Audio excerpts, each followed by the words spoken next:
नमस्कार दोस्तों, आप सभी का हमारे YouTube चैनल मन का वॉइस में स्वागत है। मैं रोज एक शिक्षाप्रद और प्रेरणादायक कहानी लेकर आता हूं।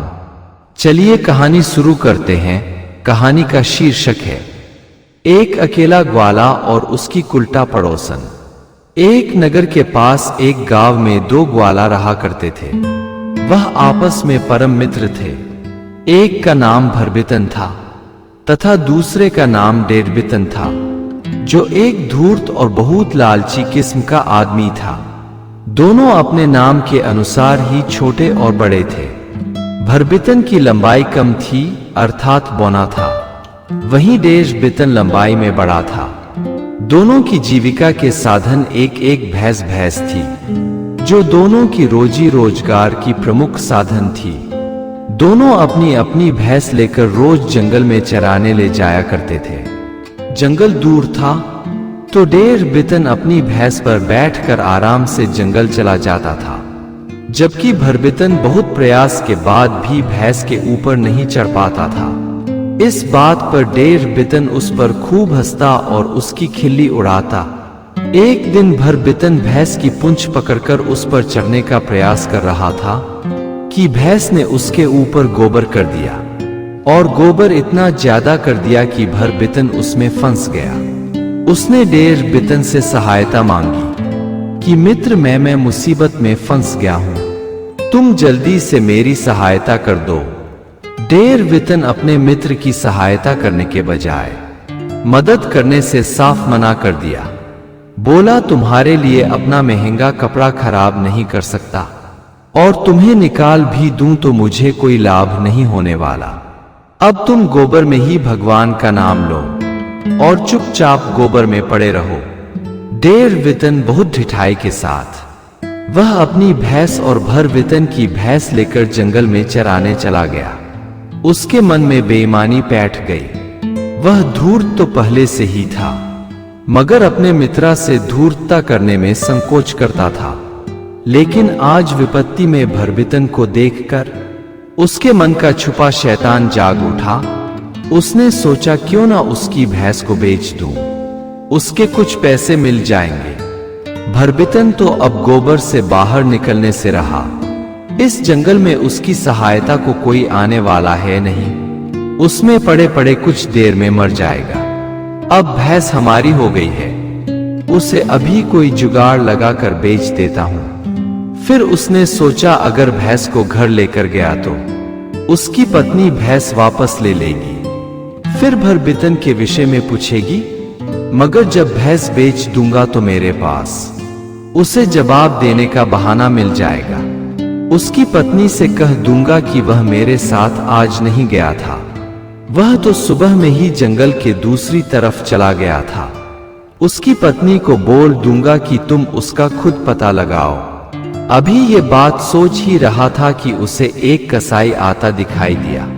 वह बिना देर किए डेढ़बितन भरबितन की भैंस को कसाई को बेच दिया और अपनी भैंस लेकर भरी दोपहरी में घर आ गया। उधर जंगल से लकड़ी काट कर लौट रही एक भीलनी ने देखा कि एक बौना आदमी गोबर में फंस गया है। तो पहले तो वह भरबितन को देखकर खूब हंसी। वह सोची, यह आदमी तो गोबर में पड़े पड़े मर जाएगा। उसे भरबितन पर दया आ गई। उसने अपने सिर से गठरी उतारकर गोबर हटाया और भरबितन को बाहर निकाल लिया। भरबितन बाहर निकलकर भीलनी को बहुत धन्यवाद दिया। उससे बोला, बहन, तुमने आज मेरी जान बचाई। उसकी कीमत मैं पूरी उम्र तुम्हारी गुलामी करके भी नहीं चुका सकता, मगर कभी ना कभी इस उपकार का बदला अवश्य चुकाऊंगा। आज से तुम मुझे अपना भाई ही समझना। भीलनी यह सुन बहुत खुश हुई, क्योंकि उसका कोई भाई नहीं था। आज उसे मुंह बोला ही सही एक भाई मिल गया था। भरबितन जल्दी से घर आया। उसने देखा डेढ़बितन उसकी भैंस लेकर घर नहीं आया है। वह डेढ़बितन के घर गया और उससे अपनी भैंस मांगी, तो वह आनाकानी करने लगा। तब भरबितन इस बात की शिकायत राजा से करने की बात कही। बोला, मैं तुम्हें नहीं छोड़ने वाला। अगर राज दरबार के सजा और दंड से बचना चाहते हो तो मेरी भैंस वापस कर दो। देश बितन डर गया। कहते हैं कि चोर हो, ठग हो, व्यभिचारिणी स्त्री हो, गलत कार्य के लिए चाहे कितना भी साहस कर ले, मगर न्याय का सामना नहीं कर सकते। क्रूर आतंकवादी क्यों ना हो, वह आम आदमी की अपेक्षा 10 गुना ज्यादा डरता है। राज दरबार की बात सुनते ही डेढ़बितन डर गया। बोला, भैया भरबितन, मुझसे बहुत बड़ी गलती हो गई है। मैंने तेरी भैंस कसाई को बेच दिया है। उसने मुझे सिर्फ 20 रुपए और भैंस का चमड़ा दिया है। तुम 20 रुपए और अपनी भैंस का चमड़ा ले लो और मुझे माफ कर दो। मैं धोखेबाज ही सही मगर तुम्हारा मित्र हूं। मैं वादा करता हूं अब कभी भी गलती नहीं करूंगा। भरबितन सोचा, बात बढ़ाने से अब कोई फायदा नहीं, भागे भूत की लंगोटी ही भली। वह चमड़ा और 20 रुपए लेकर अपने घर आ गया। सोचने लगा, आखिर कौन सा उपाय लगाऊं कि पुनः भैंस खरीद सकूं, क्योंकि उस जमाने में भी 100 रुपए से कम की भैंस नहीं मिलती थी। उसके मन में आया, चमड़ा को कल शहर ले जाकर बेच आओ, कुछ ना कुछ तो पैसे मिल ही जाएंगे। यह विचार कर सुबह ही चमड़ा लेकर शहर के लिए चल पड़ा। वह दिन भर चलता रहा मगर शहर आने का नाम ही नहीं ले रहा था। शाम हो आई मगर शहर अब भी बहुत दूर था। सामने घनघोर जंगल था जिसे भरबितन जल्दी से पार कर लेना चाहता था। वह जानता था अगर जंगल में रात हो गई तो खूंखार जानवर हमला कर सकते हैं। उसने सुन रखा था कि शहर के आसपास के जंगल में डाकू भी रहते हैं। गलती से सामना हो गया तो अकारण ही मार डालेंगे। मगर उसके लाख प्रयत्न के बाद भी जंगल में ही रात हो गई। जंगली जानवरों की आवाज उसे डराने लगी। वह काफी भयभीत हो गया। वह बहुत विशाल एक बरगद के पेड़ पर चढ़ गया। वह जानता था ज्यादातर जंगली जानवर पेड़ पर नहीं चढ़ा करते। वह इत्मीनान से चमड़ा लेकर पेड़ के मध्य एक शाखा पर छुप गया। वह उसी पर सजग होकर बैठा रहा। जब आधी रात होने को आई तो उसने देखा बहुत से डाकू उधर ही आ रहे हैं जिस पेड़ पर वह बैठा है। डाकू पेड़ के नीचे आकर खड़े हो गए। भरबितन बहुत डर गया। उसे लगा इस वक्त अगर गलती से खांस भी दिया तो जान पर बन आएगी। वह सांस रोककर उनके कारनामे देखने लगा। डाकू पेड़ के नीचे बैठकर लूटे धन का बंटवारा करने लगे, मगर उसमें कुछ ऐसा धन था जिसको लेकर 2 डाकू आपस में भिड़ गए। दोनों एक दूसरे पर तलवार से वार पर वार करने लगे। अन्य उनके साथी डाकू रोकने की बहुत कोशिश कर रहे थे, मगर वो किसी की एक नहीं सुन रहे थे। पेड़ के ऊपर बैठा भरबितन डर के मारे कांपने लगा। उसके हाथ का बैलेंस गड़बड़ाया तो चमड़ा को छोड़ जोर से पेड़ के डाली को पकड़ लिया, मगर अजीब घटना घट गया। उसका चमड़ा दोनों लड़ रहे डाकुओं के ऊपर जा गिरा। डाकुओं को लगा उसके ऊपर प्रेत कूद पड़ा है। डर कर डाकू वहां से भाग गए। भरबितन जल्दी से नीचे उतरा और सारा माल अपनी चादर में बांधकर जल्दी से अपने गांव के तरफ चल पड़ा। सुबह होते होते जंगल पार कर अपने घर के नजदीक पहुंच चुका था। थोड़ा दिन निकलते ही अपने घर आ गया। जब उसकी पत्नी ने देखा कि बहुत सारा धन लेकर उसका पति आया है तो वह डर गई। उसे लगा भरबितन ने डांका डाला है, मगर उसके समझाने पर कि मैंने कोई गलत काम नहीं किया है, बल्कि भगवान ने मेरी सहायता की है। धन इतना ज्यादा था कि उसे तौलने के लिए तराजू की जरूरत आ पड़ी। उसकी पत्नी डेढ़बितन के घर गई और तराजू मांगा। डेढ़बितन की पत्नी बहुत चंचला थी। उसे समझते देर नहीं लगी कि भरबितन के घर तराजू से तौलने लायक कुछ भी नहीं है, अवश्य ही कोई विशेष चीज तौलने वाले हैं। उसने चुपके से तराजू के नीचे मोम लगा दिया। भरबितन की पत्नी एकदम भोली भाली थी। उसके अंदर कोई छल कपट नहीं था। वह तराजू लेकर घर चली गई। जब दोनों ने धन को तौला तो अनुमान लगाया कि यह 50 लाख से कम नहीं है। हम इस धन से सिर्फ नेक काम करेंगे, गरीबों की सहायता करेंगे, साधु संतों की सेवा में लगाएंगे, धार्मिक आयोजन कराएंगे, मंदिर और धर्मशाला बनवाएंगे इत्यादि बहुत से विचार किए। भर बितन की पत्नी तराजू लौटाने डेढ़ बितन के घर गई और तराजू देकर वापस लौट आई।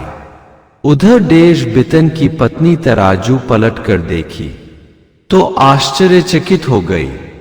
तराजू के नीचे मोम में सोने का मुद्रा सटी थी, यानी उन लोगों के पास इतना अथाह धन है कि उसे तराजू से तौलना पड़ा। मगर इतना धन आया कहां से? वह सोचने लगी तो ख्याल आया कि कल भैंस का चमड़ा बेचने भरबितन शहर गया था। जरूर शहर में चमड़ा बहुत महंगा बिकता है, लाखों में लोग खरीद लेते हैं। शाम को जब उसका पति भैंस चरा कर जंगल से वापस आया तो वह तराजू वाली बात बताई और उसे सोने की मुद्रा दिखाई। बोली, आप विलंब मत करिए, कल ही अपनी भैंस कसाई से कटवा दीजिए और उसका चमड़ा शहर ले जाकर बेच आइए। चमड़े का भाव आजकल बहुत बढ़े हुए हैं, जितना जल्दी कीजिएगा उतना ही लाभ होगा। डेढ़ बितन को पत्नी की राय अच्छी लगी। वह दूसरे दिन ही अपनी अच्छी खासी नई दुधारू भैंस कसाई से कटवा दिया और बिना देर किए चमड़ा लेकर शहर निकल गया। शहर पहुंचने में उसे 2 दिन लग गए। उतने समय में कच्चा चमड़ा बहुत दुर्गंध देने लगा था। वह जिधर से निकलता लोग अपनी नाक बंद कर लेते। वह दिन भर घूम घूम कर चिल्लाता रहा, चमड़ा ले लो, चमड़ा ले लो। मगर शहर में हर कोई तो चमड़ा खरीदता नहीं। किसी तरह उसे एक मोची मिला। उसने चमड़े का कीमत 5 रुपए बताया तो डेढ़ बितन भड़क उठा। मोची से बोला, मेरा एक पड़ोसी लाखों में कल ही बेच कर गया है और तुम कह रहे हो सिर्फ 5 रुपया। मोची बोला, भैया तुम्हारा माल है, चाहे जितना में बेचो, मगर मैंने तो कभी चमड़े को 1000 में भी बिकते हुए नहीं सुना। शायद किसी ने तुम्हें उल्लू बनाया है। तुम अपनी तसल्ली ले लिए अन्य किसी दुकान पर जाकर भाव मालूम कर सकते हो। वह दिन भर घूम कर देख लिया था कि कोई भी उससे बात तक नहीं किया था, लिहाजा उसने 5 रुपए ले लेना मुनासिब समझा। वह उस मोची को ही चमड़ा बेच दिया और 5 रुपए लेकर घर चल पड़ा। रास्ते में जंगल पार करना था, फिर कहीं सराय में ठहरना था। उसे घर आते आते सभी पैसे खर्च हो गए। जब घर आया तो उसकी पत्नी खुश थी कि जरूर बहुत सारे धन लेकर आए होंगे। मगर जब उसे पता चला कि चमड़ा सिर्फ 5 रुपए में बिका है और वो पैसा भी खर्च हो गया है, तो भर बितन पर मन ही मन बहुत गुस्सा हुई। वह डेढ़ बितन से कहीं ज्यादा धूर्त और क्रूर थी। वह आयास और बदचलन तो मायके की ही थी। वह रात में पति के साथ योजना बनाई कि भरबितन के चलते ही हमारी भैंस कसाई से कटवानी पड़ी है। हम रात में उसके घर में आग लगा देते हैं, दोनों प्राणी जलकर मर जाएंगे। हम कल उसके घर में पड़ा सोना निकाल लेंगे, क्योंकि घर जल जाएगा, वो दोनों जल जाएंगे, मगर सोना नहीं जलेगा। वैसे भी उन दोनों की कोई औलाद है नहीं, उनका कोई भाई भतीजा या अन्य कोई वारिश है नहीं, तो सारा धन उसका मित्र होने के नाते हमें ही मिलेगा। आधी रात को मौका देख दोनों ने भरबितन का घर जला दिया, मगर भरबितन और उसकी पत्नी नहीं जले, क्योंकि भरबितन को पता था कि डेढ़ बितन और उसकी बदचलन पत्नी जरूर कोई खतरनाक काम कर सकते हैं। इसलिए पति पत्नी सोने के मुद्रा को जमीन में गड़ा खोद छुपा दिया था और अपने घर से दूर एक खेत में चारपाई बिछा कर सो गए थे। सुबह भर बितन अपनी पत्नी के साथ घर आया तो डेर बितन की पत्नी को सुनाते हुए बोला, ये काम तो हमें खुद ही 1-2 दिन में करना था, मगर जिसने भी किया है बहुत अच्छा किया है। मैं शहर जाकर राख बेच आऊंगा। आजकल शहर में राख की मांग बहुत ज्यादा है, 1-2 लाख में तो बिक ही जाएगा। वह सुबह में एक घोड़ा गाड़ी किराए पर लिया और उस पर घर की राख जो 2 बोरी हुई थी लेकर चल पड़ा। रास्ते में उसे एक और घोड़ा गाड़ी वाला सामान लादे जा रहा था। उसमें उसने सोने चांदी के आभूषण लाद रखे थे। ऊपर से अपनी नन्ही बेटी को बैठा रखा था। उसका घोड़ा काफी कमजोर था, वह गाड़ी को खींचने में असमर्थ हो रहा था। तो वह भर बितन से बोला, भैया आपका घोड़ा बहुत तगड़ा है, आपकी गाड़ी नहीं है, आप कृपा कर मेरी बेटी को अपनी गाड़ी पर बैठा लेंगे? भरबितन बोला, नहीं भैया, मैं यह गलती नहीं कर सकता, मेरे गाड़ी में सोना चांदी भरा है। हमने सुना है लड़की अगर सोना चांदी पर पेट का गैस छोड़ देती है तो वह राख हो जाता है। तब वह आदमी बोला, भाई घबराओ नहीं, मैंने भी सोने चांदी ही अपनी गाड़ी में लाद रखा है। अगर ऐसा हो जाता है तो मैं अपनी गाड़ी तुम्हें दे दूंगा, तुम अपनी गाड़ी हमें दे देना। अब लड़की को गाड़ी में बैठा लो। भरबितन लड़की को बैठा कर चल पड़ा। कुछ दूर चलने के बाद अपना मुंह बजा दिया और बोला, भाई मैं पहले ही कह रहा था कि तुम्हारी लड़की मेरा सारा माल रात कर देगी। आखिर निकल गया ना उसके पेट से गैस। वह आदमी बोला, चलो तुम मेरी गाड़ी ले लो, मैं तुम्हारी गाड़ी ले लेता हूं। इस प्रकार दोनों ने गाड़ी बदल ली। भरबितन आगे चलकर दूसरे रास्ते मुड़ गया और गाड़ी दूसरे रास्ते से लेकर घर आ गया। इस बार भी बहुत से सोने चांदी लेकर आ गया था। उसकी पत्नी इस बार पुनः तराजू मांगने गई तो इस बार भी डेर बितन की पत्नी ने बहुत चतुराई से तराजू के नीचे मोम चिपका दिया।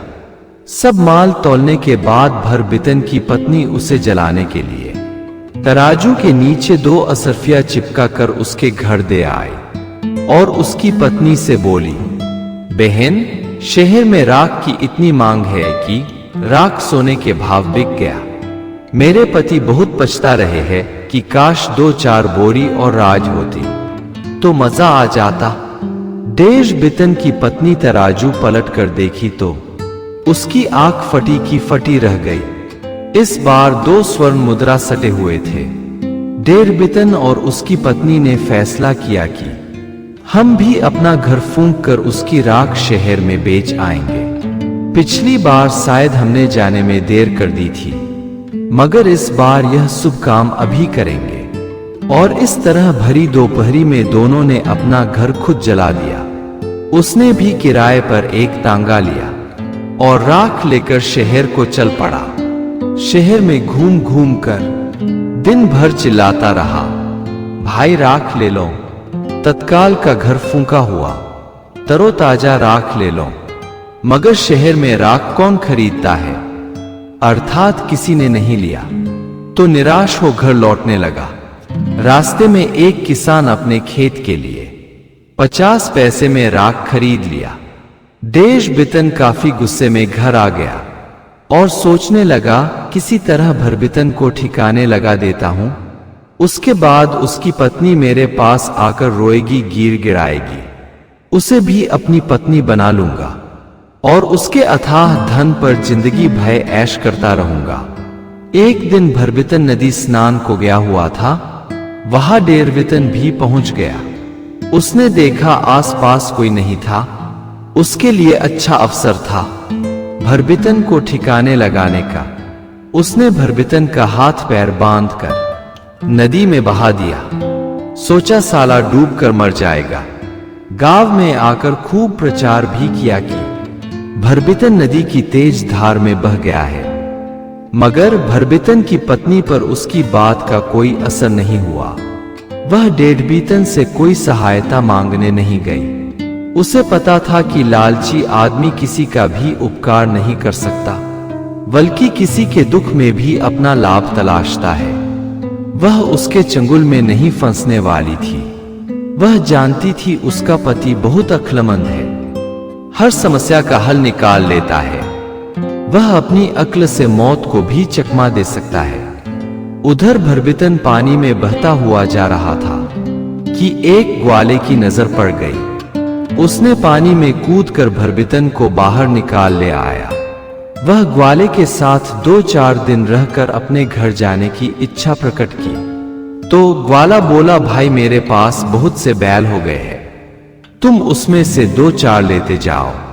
भरबितन उसमें से 2 बैल लेकर अपने घर चल पड़ा और घर आ गया। वह डेढ़बितन से बोला, भाई तुम महामूर्ख हो, तुम हमें नदी के किनारे ही हाथ पैर बांधकर फेंक दिया। नदी के देवता नाखुश होकर हमको सिर्फ 2 बैल दिए हैं। अगर तुम हमको बीच नदी में फेंका होता तो आज कई लाख सोने की मुहरें लेकर आता। डेढ़बीतन की पत्नी यह सब बात सुन रही थी। वह बोली, भरबितन बबुआ, तुम इनको भी बीच नदी में हाथ पैर बांध कर फेंक दो ना। डेढ़बितन भी बोला, भाई तुम हमको भी हाथ पैर बांध कर नदी में फेंक दो। भरबितन बोला, क्यों नहीं, अवश्य फेंक दूंगा। आखिर तुम भी तो मेरे पड़ोसी हो, तुम गरीब कैसे रहोगे? चलो कल ही फेंक देते हैं। इस प्रकार भरबितन डेढ़बितन का हाथ पैर बांधकर नदी में फेंक आया। कई महीने बीत जाने पर जब डेढ़बितन वापस नहीं आया तो उसकी पत्नी बोली, भरबितन बबुआ, तुम्हारे भैया अभी तक नहीं आए। तब भरबितन बोला, भाभी, भगवान के दरबार में बहुत सुंदर सुंदर औरतें रहती हैं और डेढ़बितन भैया औरतों के बहुत शौकीन है। मुझे लगता है उन्होंने वहां शादी कर ली है। अब तुम्हारी जैसी बुरपाकुच के पास क्यों आएंगे? अब वो नहीं आने वाले। डेढ़बितन की पत्नी पहले से ही बहुत चालबाज थी। बोली, भरबितन बबुआ, अगर उसने वहां शादी कर ली है तो मैं भी पीछे नहीं रहने वाली। वैसे भी उसके साथ किसी तरह गुजारा कर रही थी। उसने बिना देर किए धन के लोभ में पड़ोस के बूढ़े आदमी से शादी कर ली। बड़े बूढ़ों ने ठीक ही कहा है कि दुष्ट प्रवृत्ति की स्त्री का कोई स्थायी पति नहीं होता, वह अपने सुविधा अनुसार पति बदलती रहती है।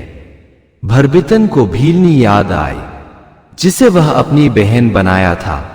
उसे बुलवा कर बहुत से उपहार देकर विदा किया और बोला, तुम अपने भाई के घर हमेशा आती जाती रहना। प्राचीन समय में एक नगर था चमनगढ़। वहां एक चंद्रभानु नाम का परम प्रतापी राजा राज करते थे। राजा धर्म पारायण और न्याय प्रिय थे। वह प्रजा का पालन बहुत ठीक से करते थे। राजा की एक रानी थी भानुमती। वह बहुत ही रूपवती थी। राजा की एक राजकुमारी थी जिसका नाम दीपशिखा था, जो बिल्कुल मां पर गई थी। वह परम सुंदरी थी। वहीं राजा का एक राजकुमार था, सूर्यभानु था, जो अपनी बहन की तरह ही बहुत सुंदर था। भगवान ने उसे गजब का सुंदर रूप दिया था, साथ ही बहुत शक्तिशाली था। राजा अहिंसा में विश्वास करते थे, इसलिए उनके पास बहुत बड़ी सेना नहीं थी।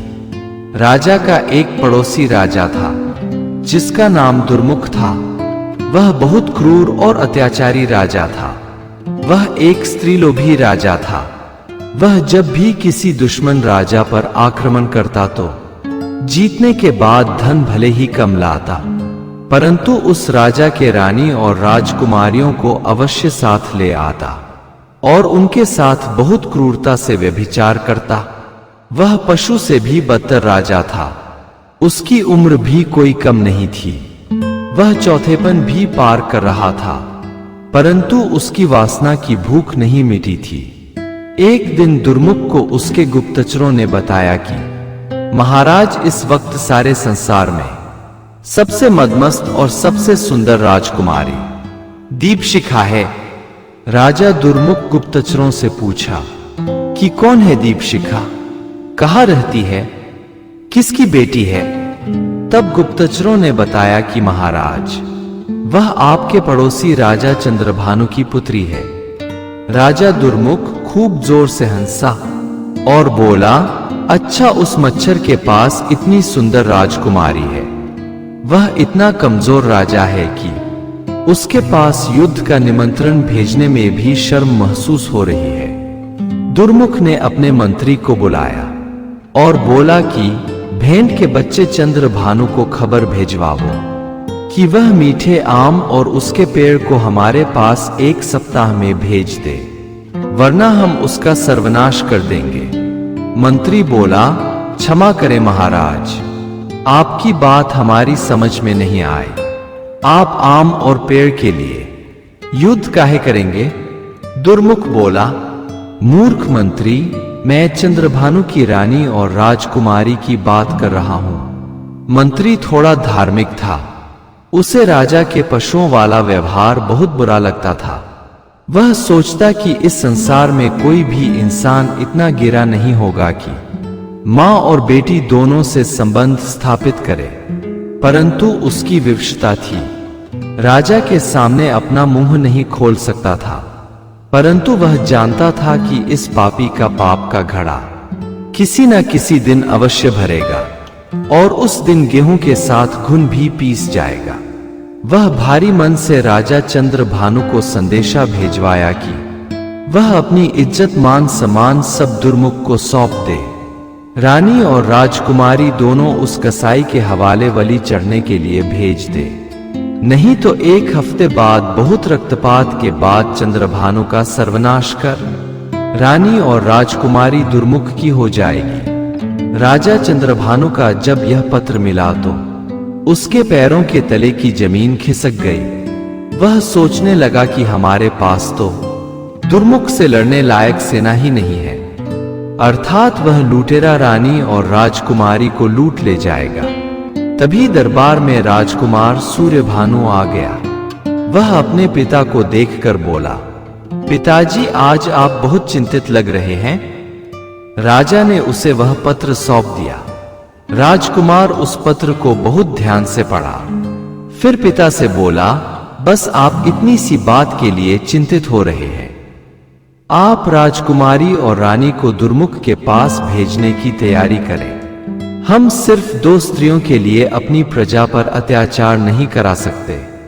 हाँ, रानी और राजकुमारी के साथ 500 दासियां भी जाएगी। राजा बोला, राजकुमार, तुम पागल तो नहीं हो गए?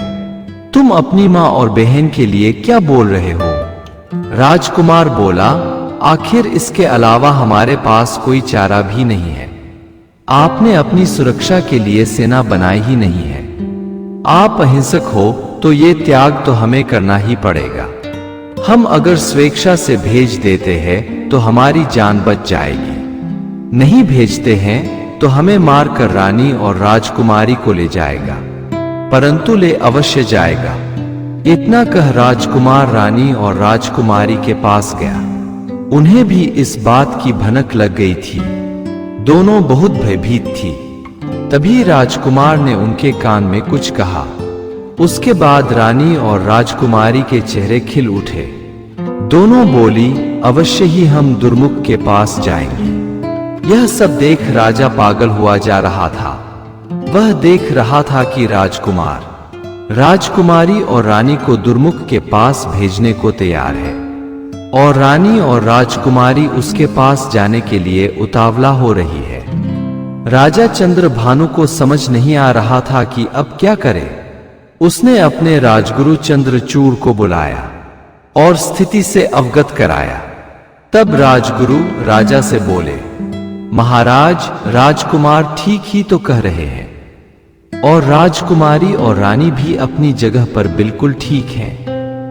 आप उन पर शंका ना करें। परिस्थिति जब उल्टी पड़ जाती है तो बहुत समझदारी से काम लेना पड़ता है और राजकुमार वही कर रहे हैं। उन्हें अपनी मां और बहन की इज्जत का ख्याल कहीं आपसे ज्यादा है। वह जीते जी उन पर आंच नहीं आने देंगे। मैं आपको एक कहानी के माध्यम से समझाता हूं कि बहुत बड़े बड़े बलवान भी कुछ देर के लिए बहुत अदना दुश्मन से समझौता कर लेते हैं, परंतु मौका मिलते ही उसे दबोच लेते हैं। एक नगर में एक सेठ रहते थे। वह बूढ़े हो चले थे। उसने घर में एक लकड़ी की तिजोरी रखी थी। बुढ़ापे के कारण अक्सर उसमें ताला लगाना भूल जाते थे। जब उन्हें ख्याल आता तो फिर जाकर उसमें ताला लगाते थे।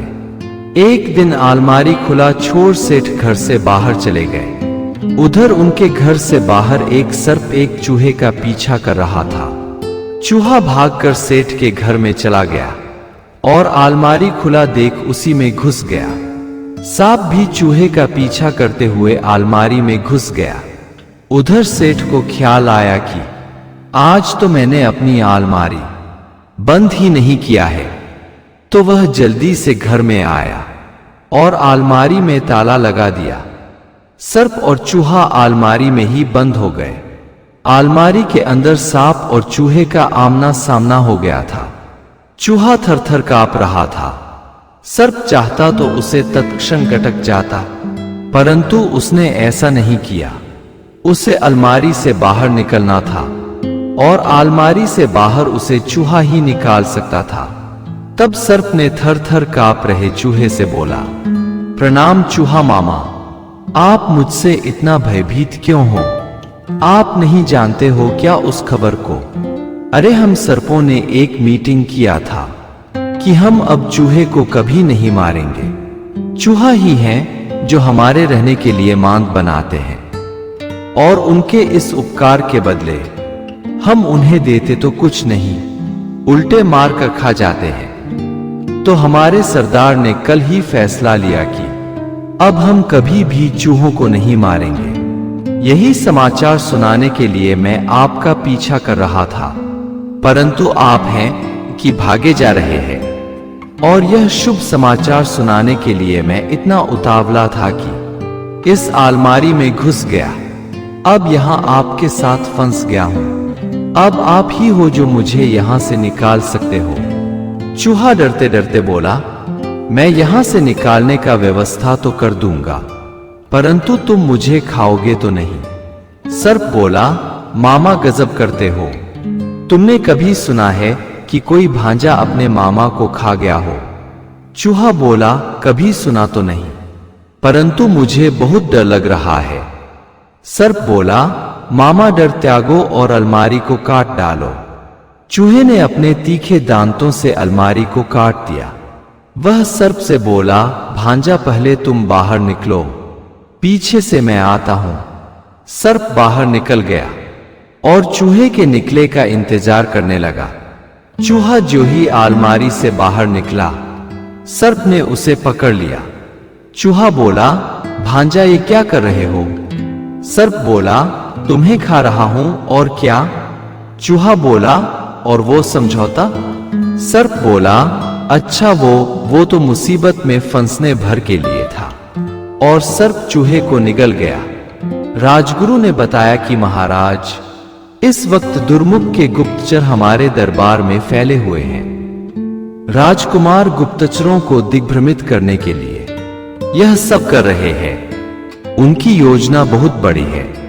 वह जानते हैं कि हम सामने से दुर्मुख से मुकाबला नहीं कर सकते, परंतु अपने बुद्धि कौशल से उसे पराजित कर सकते हैं। आप निश्चिंत होकर मौन रहें, सब कुछ शुभ होगा।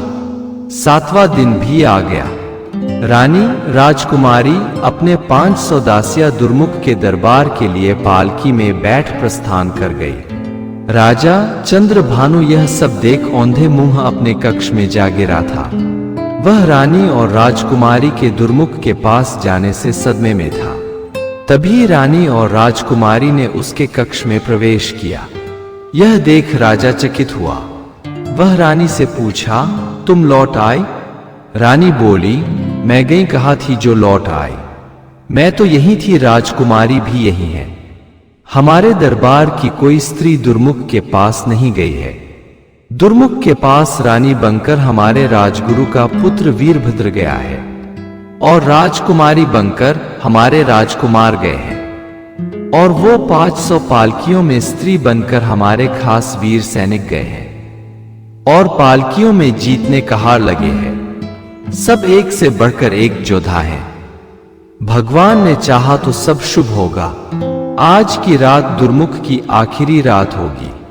उस राज्य को एक क्रूर राजा से मुक्ति मिल जाएगी। राजा को अपने राजकुमार सूर्यभानु पर बहुत गर्व हुआ। उन्हें पहली बार लगा कि हमारा बेटा एक कुशल शासक बनेगा। उधर रानी और राजकुमारी को दरबार में पहुंचने से दुर्मुख बहुत खुश हुआ। वह रात में रानी और राजकुमारी को अपने कक्ष में बुलाया।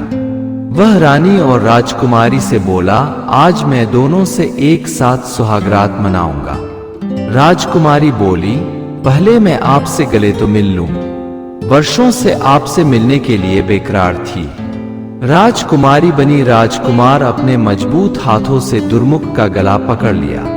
उसकी चीख भी नहीं निकल सकी। वह तड़प कर मर गया। राजकुमारी अपने कक्ष से बाहर निकली और उसके सैनिकों से बोली कि राजा ने हमारी सेवा से खुश होकर हमें राजगद्दी सौंप दी है। मुझे सिंहासन तक ले चलो। वह सिंहासन पर बैठ आदेश दिया कि अभी इसी वक्त राजा के पुराने सैनिक महल से बाहर चले जाए। सभी सैनिक बाहर चले गए। योजना अनुसार अपने सैनिकों की तैनाती राजकुमार ने पूरे महल में कर लिया। चूंकि राजाओं का शासन सिंहासन से चलता था, तो इस वक्त सूर्यभान का उस पर कब्जा हो गया। दुर्मुख अपनी राजकुमारी सुभावती को जेल में बंद कर रखा था, क्योंकि उसके गलत कारनामे का विरोध करती थी और पड़ोसी चंद्रभानु राजा के पुत्र सूर्यभानु को दिलोजान से चाहती थी, इसलिए उसे बहुत यातनाएं देता था। उसे जब पता चला कि मेरे पिता की मृत्यु हो चुकी है और अब यहाँ का राजा राजकुमार सूर्यभान है, तो बहुत खुश हुई। उसकी तो जैसे मुराद ही पूरी हो गई। उसी को तो वह अपने दिल में संजोए बैठी थी, परंतु उसे एक भय खाए जा रहा था कि पता नहीं सूर्यभानु एक दुष्कर्मी राजा की बंदी पुत्री को स्वीकारेगा या नहीं। परंतु जब सूर्यभान को खबर मिली कि यहाँ की राजकुमारी जेल में बंद है और उसका गुनाह बस इतना था कि वह आपसे प्रेम करती है, तो सूर्यभानु ने उसे जेल से निकाला और उससे विवाह का प्रस्ताव रखा। सुभावती ने उसे सहेर्ष स्वीकार कर लिया। इस प्रकार सूर्यभानु अपनी सूझबूझ से बहुत कम सैनिक होते हुए भी एक ताकतवर दुष्ट राजा का दमन कर उसका अंत कर दिया। वह अपने मित्र वीरभद्र को वहां का राजा बनाकर वहां की राजकुमारी को साथ ले अपने नगर लौट आया। उसने अपनी बहन का विवाह वीरभद्र से करा दिया, क्योंकि वह जानता था कि उसकी बहन वीरभद्र से बहुत प्रेम करती है। अगर आपको हमारी कहानी अच्छी लगी हो तो हमारे चैनल को सब्सक्राइब करें, लाइक करें और कमेंट बॉक्स में राधे राधे जरूर लिखें। आपसे पुनः मिलते हैं एक नई वीडियो के साथ। तब तक के लिए आपको और आपके पूरे परिवार को राधे राधे।